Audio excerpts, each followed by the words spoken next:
Welcome, the Lord's chosen. Every system believes its power is invisible until someone notices the wiring. There is a moment that almost never gets spoken about because the people who experience it usually go quiet or get erased from the story. It's the moment when a tightly controlled group stops preaching and starts watching, not to inspire, not to recruit, but to calculate. That shift is subtle, almost polite, but once it happens, you feel it. The energy changes. The smiles linger half a second too long. Conversations suddenly circle you instead of flowing through you. Here's a fact most people miss. Cults don't collapse because of opposition. They collapse because of unexpected comprehension. Historically, the greatest threat to closed belief systems has never been rebellion.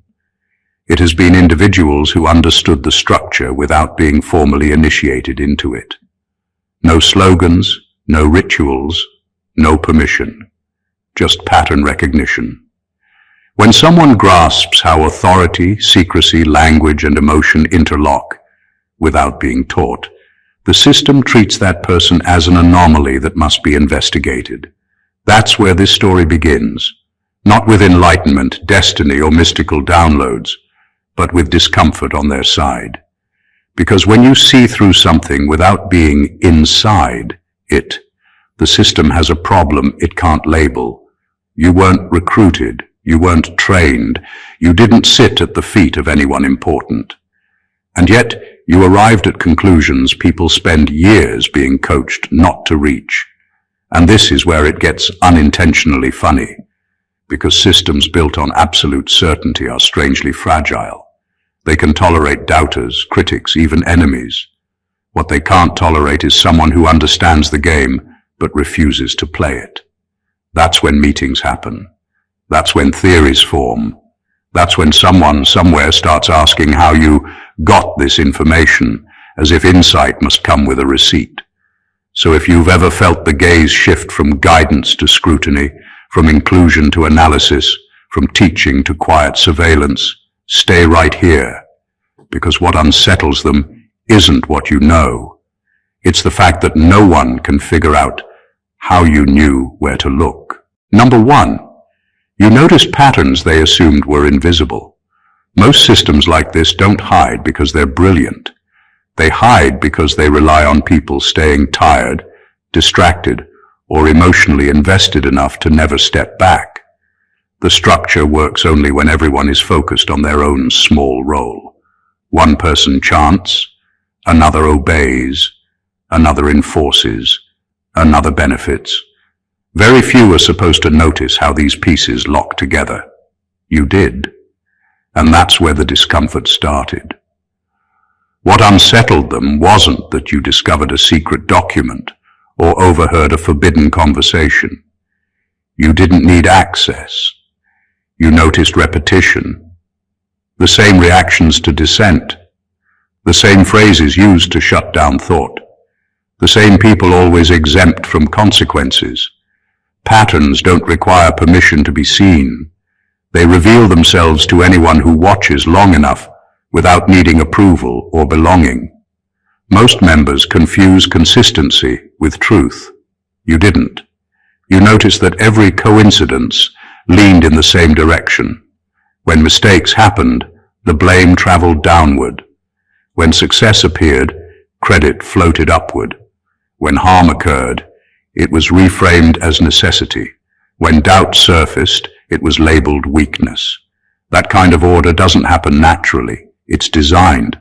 And once you see design, you stop mistaking it for destiny. They expected you to react emotionally, like everyone else does. To get offended, inspired, fearful, or loyal. Instead, you became observant. You watched how stories changed depending on who was listening. You noticed how rules hardened for some people and softened for others.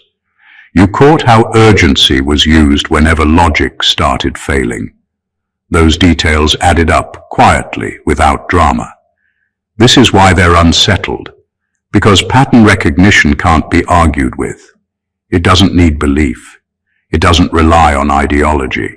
It doesn't ask for permission. Once someone sees the wiring behind the wall never looks solid again. And the most dangerous thing, from their point of view, is not that you see it. It's that you didn't need them to teach you how. Number 2, you reacted incorrectly to information meant to control you. The information wasn't neutral. It was carefully shaped to trigger a specific response. Fear was supposed to tighten your grip on the group. Praise was meant to soften your boundaries. Warnings were designed to keep you compliant. Every story, every revelation, every exclusive truth had a job to do. It wasn't there to inform you. It was there to move you. But you didn't move the way you were supposed to. When they shared alarming ideas, you didn't panic. When they promised meaning, you didn't cling. When they hinted at punishment or reward, you didn't adjust your behavior fast enough to fit the pattern. That's when they noticed. Control systems depend on predictability. They study human reactions, the way engineers study materials. Press here, get obedience. Pull there, get loyalty. You didn't respond on cue, and that broke the rhythm. Most people absorb information emotionally first, then justify it later. You did the opposite. You listened without immediately attaching your identity to what you heard. That small delay created space. In that space, manipulation loses its grip. The message no longer enters as truth. It enters as data, and data can be examined. They expected shock, gratitude, guilt, or devotion. Instead, you showed curiosity. Not curiosity that flatters authority, but the quiet kind that doesn't rush to conclusions. You noticed when the same information was framed differently depending on the audience. You noticed when fear was introduced just before obedience was required. You noticed how special knowledge always came with invisible strings attached. That's why they became uneasy, because you didn't reject the information outright, and you didn't swallow it either.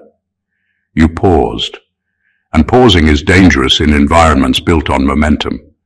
When someone slows the process down, cracks appear, contradictions become obvious, emotional pressure loses force.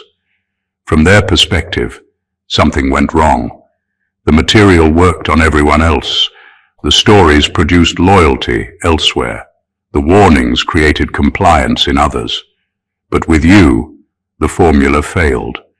And when a system designed to control behavior encounters someone it can't steer, it doesn't ask what you think. It asks how you escaped the reaction it was counting on. Number 3, you ask questions they train people not to ask themselves. Most systems like this survive because they discourage curiosity. They don't need blind obedience alone. They need thought patterns that are predictable, controllable, and self-limiting. They teach people what to notice and what to ignore, what to accept, and what to rationalize away. The skill they train above all else is self-censorship. And then you arrived, asking questions they assumed had been erased from the collective mind. These weren't public questions. They weren't designed to provoke debate or gain favor. They were private, persistent, and piercing. Why is this framed as ultimate truth? Why does obedience get rewarded more than understanding? Why are some people untouchable while others bend under minor infractions? Why is fear considered proof of legitimacy? Every question chipped at assumptions that had been layered over years of habit, repetition, and ritual. Each one revealed cracks in the narrative that everyone else was too trained to see. You didn't stop at the obvious either. You looked deeper, following the logic, or lack of it, where it led. You noticed inconsistencies and contradictions without having to be told to notice them. You observed the difference between what was preached and what was practiced, the difference between ritual and reality. That kind of questioning is dangerous for systems built on repetition and selective attention, because it doesn't just expose flaws, it rewires perception. And this is why they became unnerved.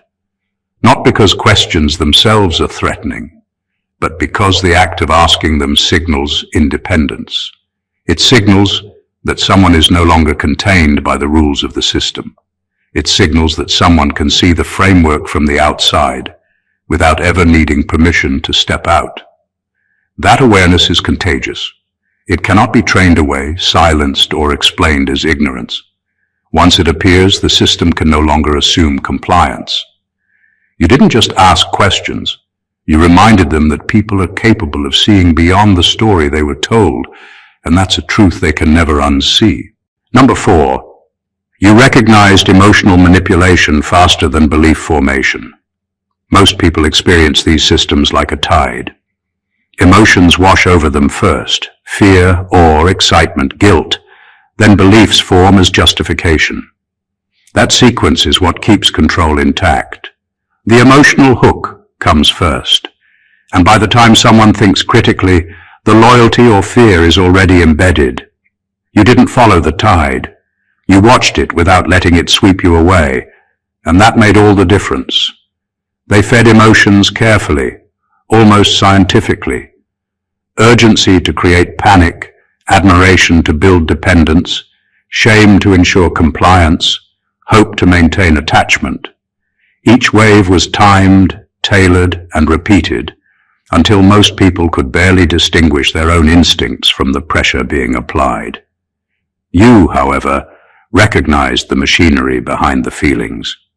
You saw fear being packaged as guidance, hope being delivered as leverage, and guilt being framed as moral duty.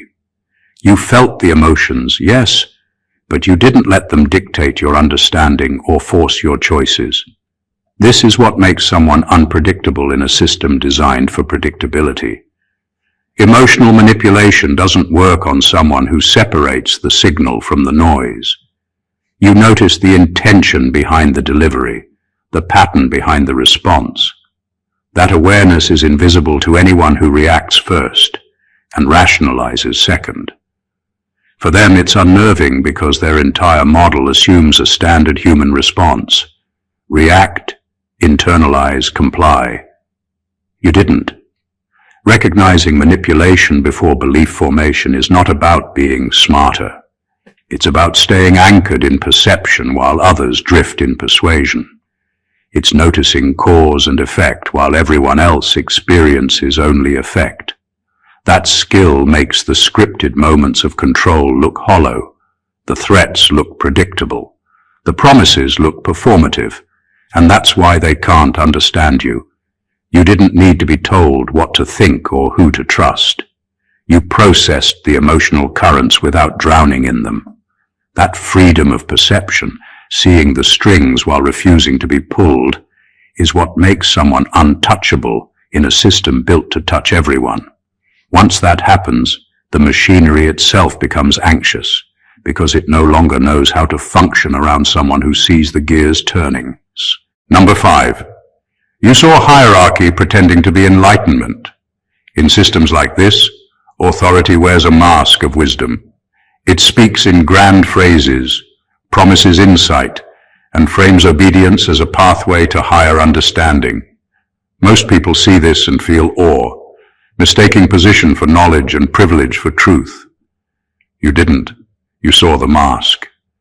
You noticed that those at the top rarely risked exposure to the same rules they enforced, that their enlightenment conveniently aligned with comfort and immunity, and that every lesson they preached often served their own interests more than anyone else's growth. Hierarchy thrives on the illusion that elevation equals insight. It convinces people that being closer to the center of power grants special vision. You looked past the symbols of authority, the titles, the rituals, the reverent tone, and focused on behavior. You saw how decisions were made behind closed doors, how benefits accumulated upward, and how accountability rarely flowed in reverse. That kind of vision is dangerous to them, because it strips away the performance that keeps the group obedient. The difference you made was subtle, but seismic. While everyone else accepted "he knows more" as enough reason to follow, you weighed action against principle, words against practice, and promises against patterns. You noticed that guidance was often selective, protection was often personal, and rules were often flexible depending on who they applied to. Once you see hierarchy for what it really is, self-preserving and performative, respect becomes optional and fear loses its force. This isn't a philosophical observation. It's a threat to the system because the illusion of wisdom is its lifeblood. They need people to defer, to admire, to internalize the hierarchy as natural and just. When someone refuses to grant that internal assent, the facade trembles. You didn't need to challenge them openly or expose them loudly. Simply seeing them clearly, recognizing that elevation didn't equal enlightenment, and continuing unaffected in your own perception was enough to unsettle them.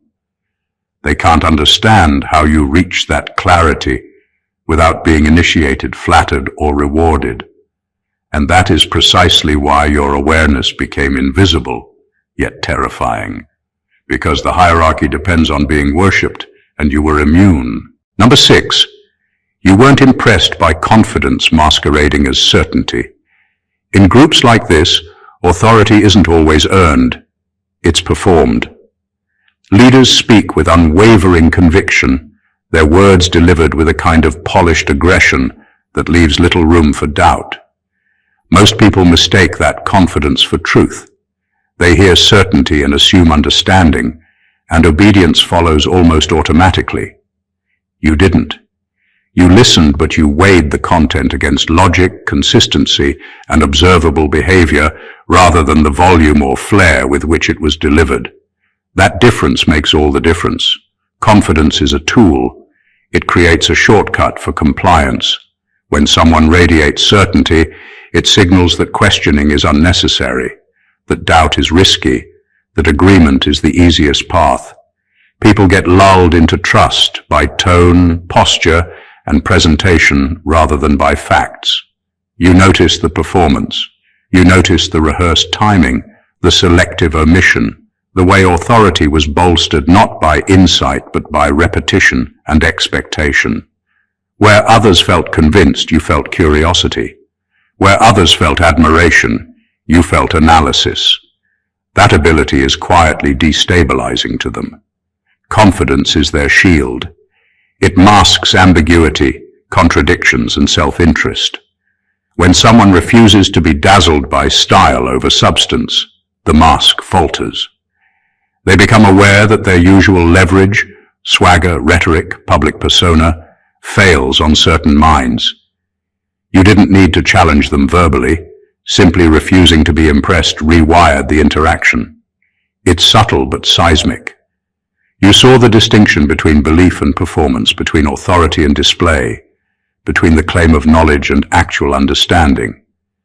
That awareness is rare, because most people are trained to equate the two instinctively.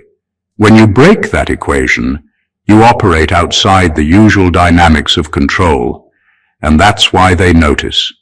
The system assumes people will respond to confidence, that certainty creates submission. You didn't. You measured, observed, and processed without surrendering your own judgment. That refusal to be impressed doesn't just make you independent.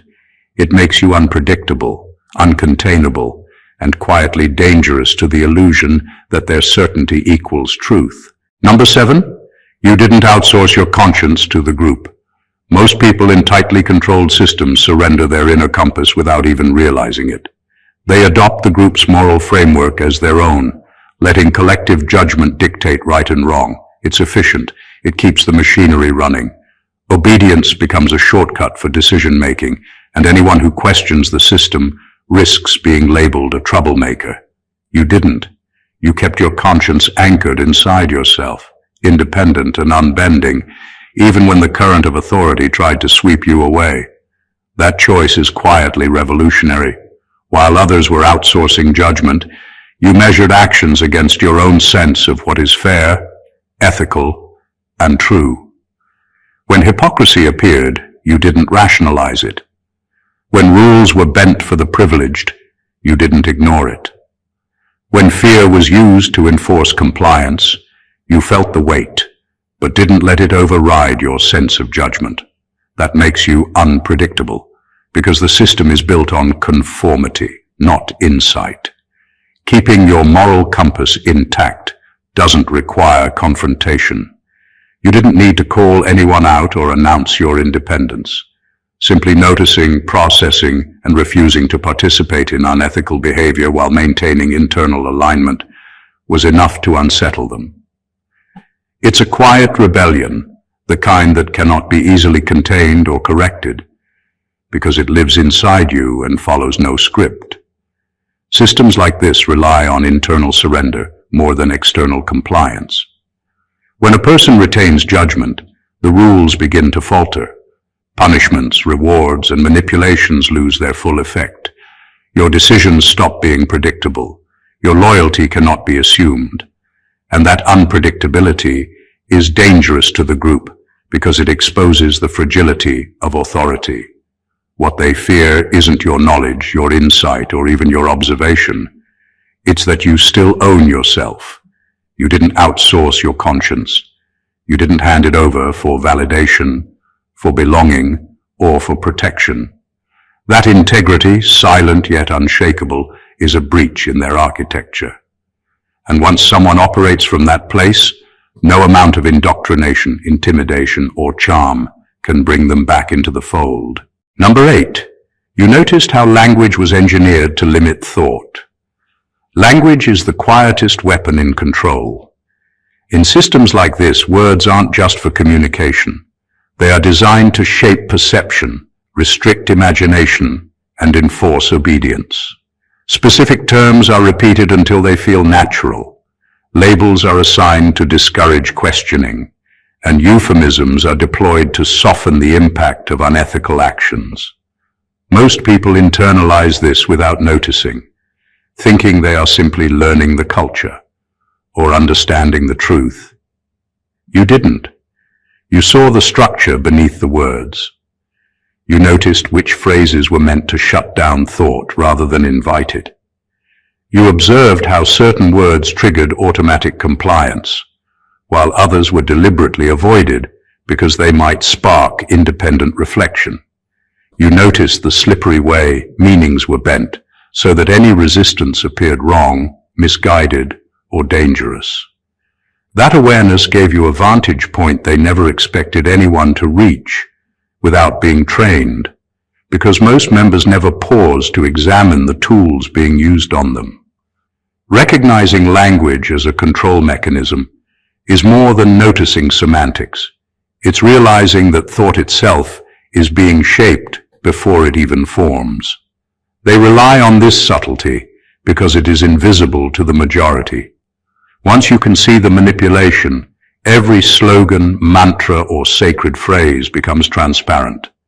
Patterns emerge, contradictions appear. The illusion of wisdom, authority, or inevitability cracks open. You didn't need a teacher, a manual, or permission to perceive it. You simply stayed attentive, curious, and unwilling to let words dictate your perception. That's what makes this so dangerous to them. People who notice language as a tool, and not just a carrier of truth, cannot be fully indoctrinated. They can participate, observe, and even appear compliant, but the core mechanism of control has been neutralized, and that is why they fixate on you. Not because you repeated their secrets, but because you understood the framework that allowed their secrets to operate. You didn't just learn their language, you saw the architecture behind it. And once someone sees the architecture, they can never unsee it. Number 9. You sensed urgency as a manipulation tactic, not a warning. Urgency is one of the most effective tools of control because it short-circuits thinking. When people are rushed, they don't reflect, compare, or question. They react. These systems know this well. That's why decisions are framed as now or never, why hesitation is treated as failure, and why delay is painted as danger. Most people confuse urgency with importance. You didn't. You recognized it as pressure wearing the costume of necessity. You noticed the timing. Critical decisions always arrived with emotional weight attached. Fear was heightened. Consequences were exaggerated. Alternatives suddenly disappeared. The message was clear. Act immediately or lose everything. But you paid attention to what urgency always avoided: space for thought. There was never time to sit with the information, verify it, or let it settle. That absence wasn't accidental. It was the point. What made you different is that you slowed down internally, even when the external pressure increased. You didn't need to argue or resist openly. You simply refused to let speed decide for you. That pause broke the spell. Once urgency fails to trigger panic, its power collapses. Promises start sounding rehearsed. Threats start feeling inflated. The emotional leverage weakens. They rely on urgency because truth can withstand patience, but manipulation cannot. Real understanding improves with time. Control weakens with it. You sensed that instinctively. You noticed how urgency appeared whenever logic thinned out, whenever contradictions risked being noticed, whenever compliance was more important than clarity. The faster they pushed, the more obvious it became that something was being protected. This is why they became unsettled. You didn't reject their demands aggressively, and you didn't submit reflexively. You processed at your own pace. That independence disrupts the entire structure because urgency only works on people who surrender their timing. You didn't. And once someone takes ownership of their time and attention, no system built on pressure can fully contain them. Number 10. You observed leaders more than you listened to them. Most people absorb the words of authority like their gospel. They focus on speeches, lectures, and instructions, assuming that understanding comes from listening. You didn't. You watched. You studied behavior, patterns, and contradictions. You paid attention to what leaders did, not just what they said. That kind of observation is rare because it requires detachment, patience, and a willingness to notice discomforting truths that most people ignore in favor of reassurance. You saw the inconsistencies that others excused, the promises made publicly but ignored privately, the rules enforced on some while conveniently overlooked for others, the way influence moved silently behind closed doors, and how power was maintained not by wisdom or fairness, but by fear, favoritism, and performance. Those details don't jump out in a speech. They reveal themselves only to the observer who is willing to look beyond rhetoric and into real-world patterns. Observation without reverence is dangerous to systems built on image. Leaders rely on respect, awe, and authority as tools. When someone looks past the performance, the system is exposed as human, flawed, and self-serving. They become unpredictable, not because you confronted them, but because you refused to be fooled by the illusion of omnipotence. You were a mirror they couldn't ignore. This approach also revealed the mechanics of control. You noticed how attention was directed, how emotional pressure was timed, how obedience was rewarded and doubt punished. You pieced together a map of influence without needing anyone to explain it. That insight is far more powerful than any lecture or lesson because it doesn't depend on permission. It comes from seeing reality as it is. Leaders may speak with conviction, charm, or intimidation, but when someone observes their patterns instead of absorbing their words, the dynamics shift. You weren't just learning information, you were mapping power, and that is profoundly unsettling to them because observation is invisible, relentless, and immune to their usual tactics.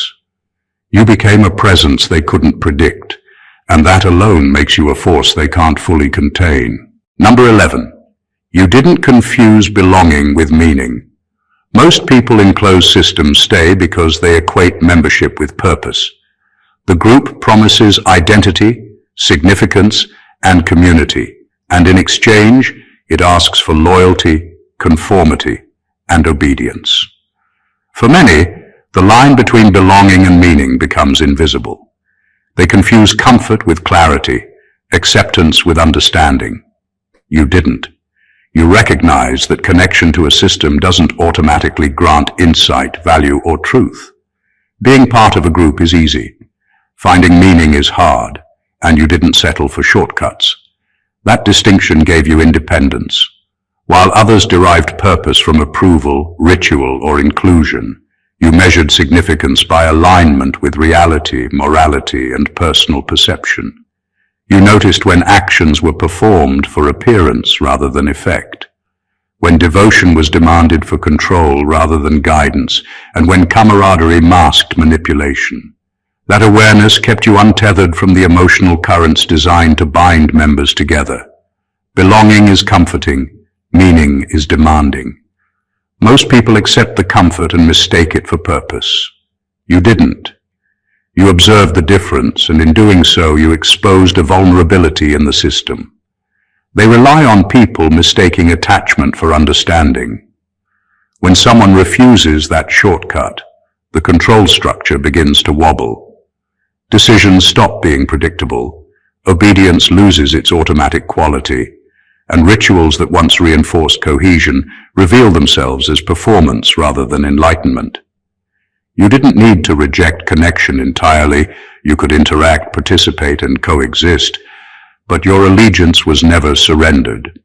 Meaning was internal, belonging was external.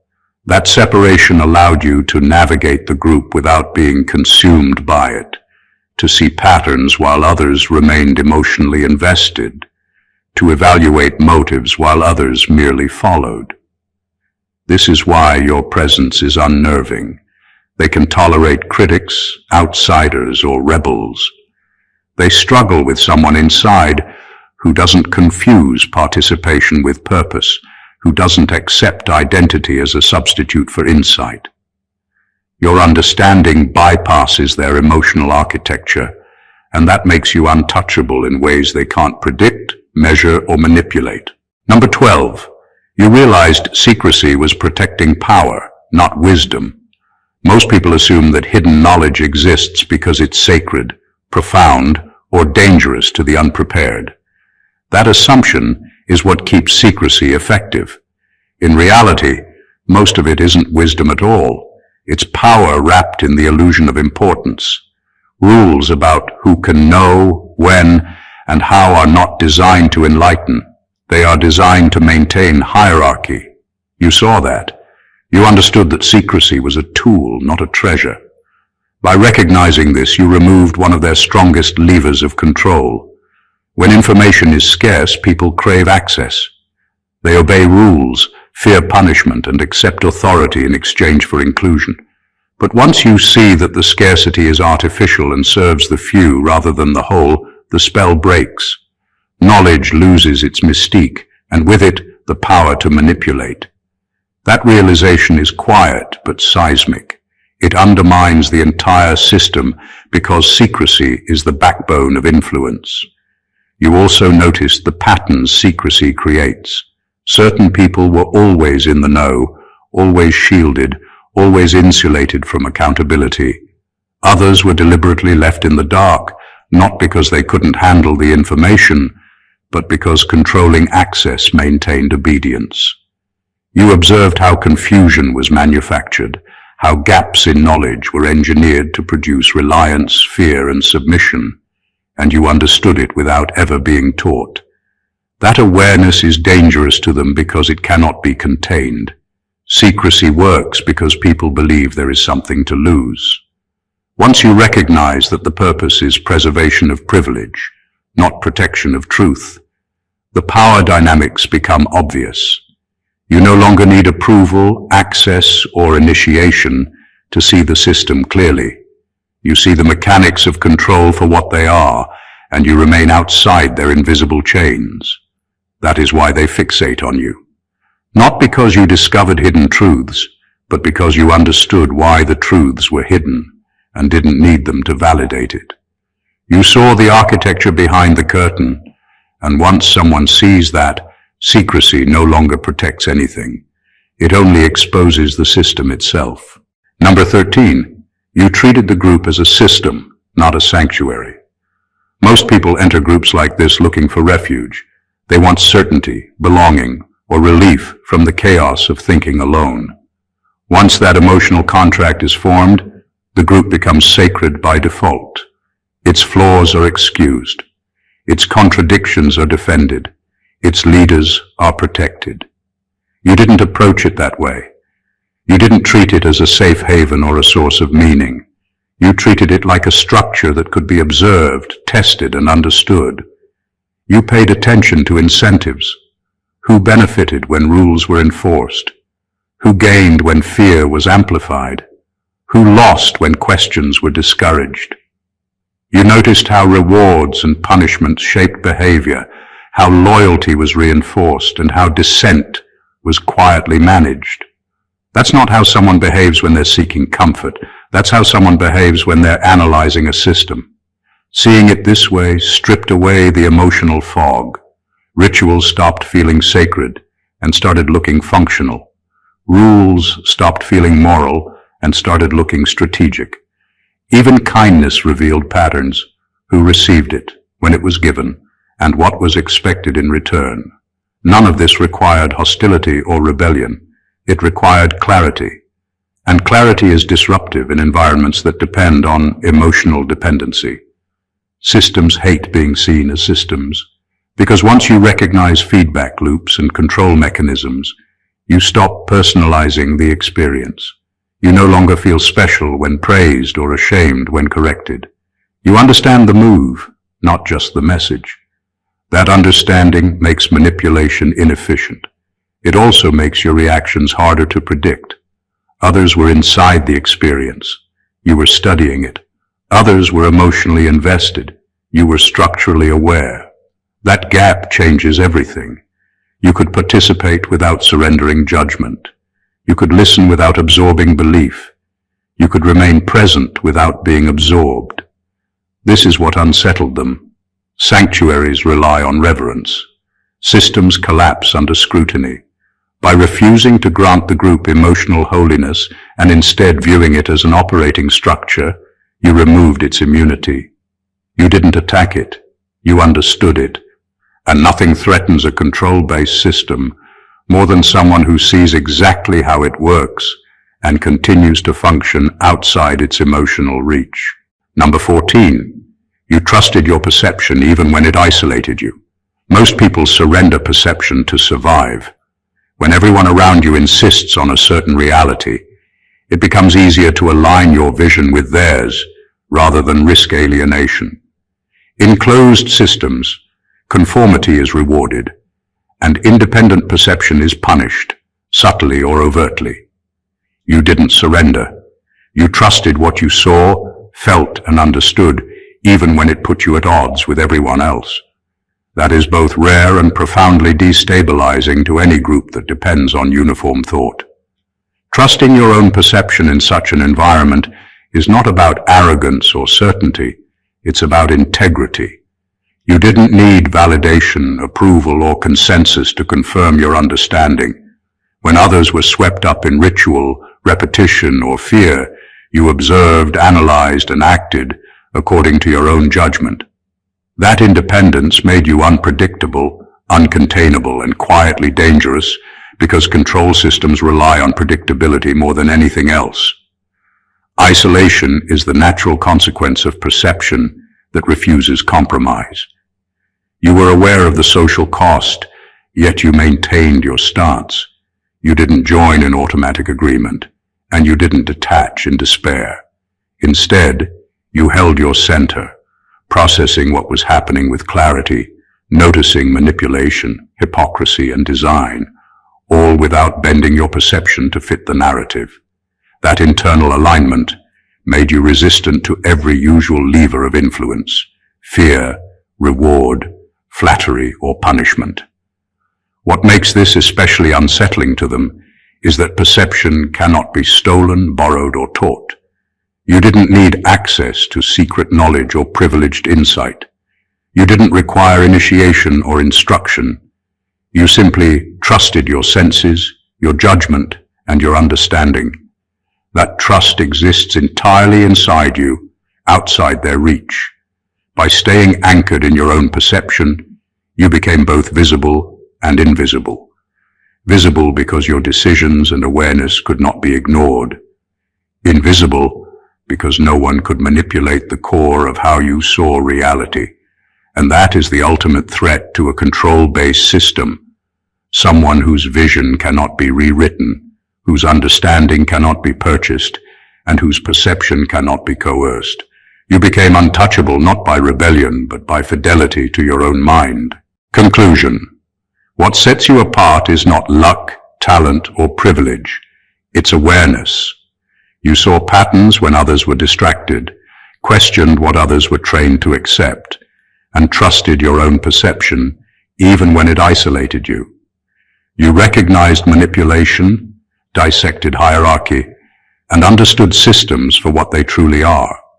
Every tactic meant to control you, emotional pressure, secrecy, urgency, feigned certainty, failed because you approached the world with clarity, curiosity, and integrity. You didn't need approval to validate what you saw, and you didn't rely on belonging to define your meaning. That combination, observation without bias, conscience without compromise, perception without fear, is what makes someone untouchable in a system built on control. You didn't just survive scrutiny, you revealed the mechanisms behind it. You didn't just resist manipulation, you neutralized it by refusing to play the game. You didn't just see the leaders, you saw the architecture of influence itself. And in doing so, you became invisible and undeniable at the same time, a presence they cannot fully measure, control, or erase. This isn't a story about rebellion. It's a story about clarity, autonomy, and the power of seeing the world honestly, even when the currents of conformity push hard against you. It's a reminder that understanding, integrity, and perception are not granted. They are cultivated. And once they exist, no system, no ideology, and no group can fully contain them. If this resonated with you, if you felt the weight of awareness and the power of seeing clearly, make sure to join the journey. Subscribe to the channel for more insights that challenge the ordinary. Like this video to show your support. Comment to share your perspective. And share it with others who are ready to see beyond the surface. Awareness grows when it's shared, and clarity becomes unstoppable when it spreads. Stay blessed always.